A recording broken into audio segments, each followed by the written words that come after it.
Hi and welcome to my channel. My name is Sarah Lean.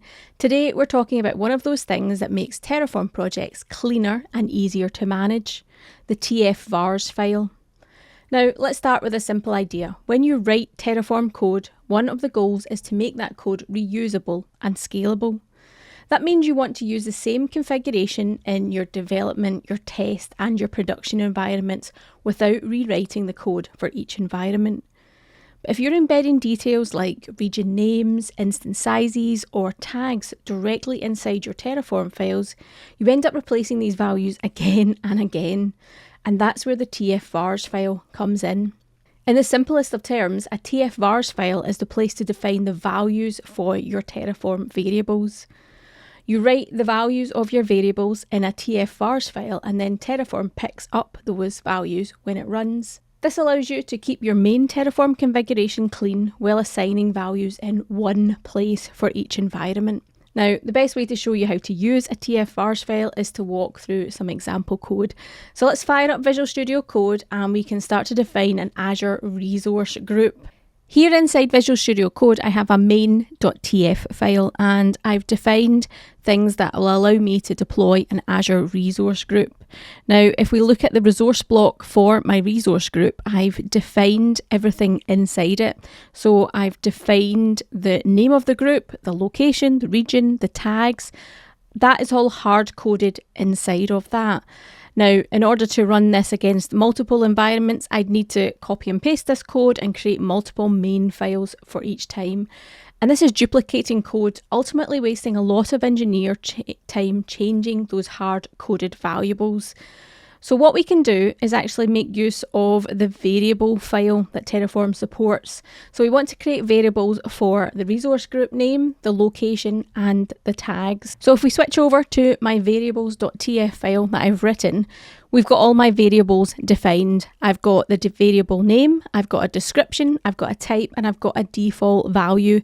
Now, this is best practice to include, but we're not necessarily going to use any of these default values unless we maybe forget to include them in our tfvars file. Now we want to go back to our main tf file and actually change it so that we can make use of those variables. So let's change up the resource block so that it can actually use the variables that we've just created. So I've changed my resource block here. So instead of having predefined names and information inside of that main.terraform file, we've got the variables declared. So we're saying use the variables here to help define it. And that kind of makes the code being able to be changed and be reused in other environments. I can copy and paste this and give it to you and you could start to deploy it as well.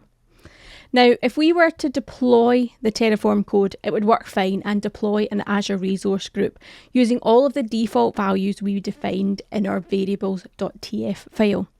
Now, instead of using the default values, let's define them inside our own terraform.tfvars file.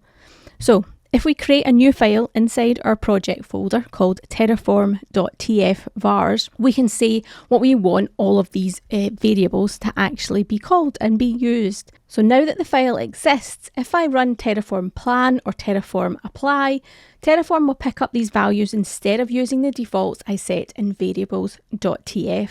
It's like giving Terraform a cheat sheet that says use these values here. Let's run terraform plan and see what happens. So if we scroll up, we can read what the plan would do. If we were to apply this Terraform, it would deploy a resource group in France Central, it would call it Techielass demo RG, and apply the tags video and Sarah to it. And that's obviously what was in our Terraform tfvars file. It wasn't the values that we defined inside our variables.tf file. So you can see how Terraform is using that tfvars file now instead of the variables file that we've created earlier. Now, the real magic for this actually happens when you start to manage multiple environments. Instead of having that one terraform.tfvars file, you can create ones that are like dev.tfvars, test.tfvars, prod.tfvars. Each of those would contain values specific to that environment. Then when you're ready to run Terraform for a specific environment, you pass the file like this.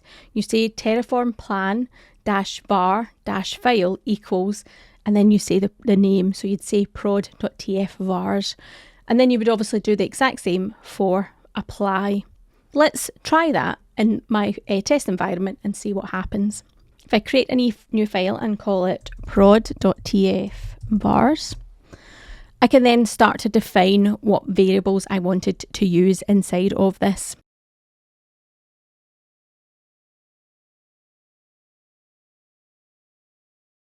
So I've defined the values that I want for my production environment, and I've got that file there. Now, if we try and run this, I'll show you exactly what would happen. So if we clear off that. So this time we obviously want to call that production file. So if we do the terraform plan command, but this time we use the specific prod.tfvars file, we can see what Terraform would actually try to do. And if we scroll up, we can see that if we were to perform and run this Terraform command, then we would get a resource group that was located in North Europe, that it was called Techielass prod, and the tags would be prod video and Sarah L. And these again are different than what we defined in our terraform.tfvars file, and also as the default values inside our variable files. So you can see the power of this tfvars file. Your configuration stays the same, but the values change based upon the environment you're targeting. Now, Terraform has some automatic loading rules. If the file is named exactly terraform.tfvars file, Terraform will load it automatically. You don't have to specify it within your Terraform plan or Terraform apply commands. Now, if you want to use a custom name like dev.tfvars, you do need to use that var-file flag.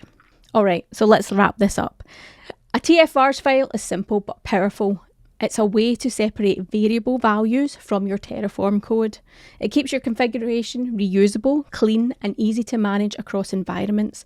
And once you start using them, it becomes one of those Terraform skills you ever wondered how you lived without. Now, if you found this useful, make sure you subscribe and check out the rest of my channel for more Terraform tutorials. See you next time.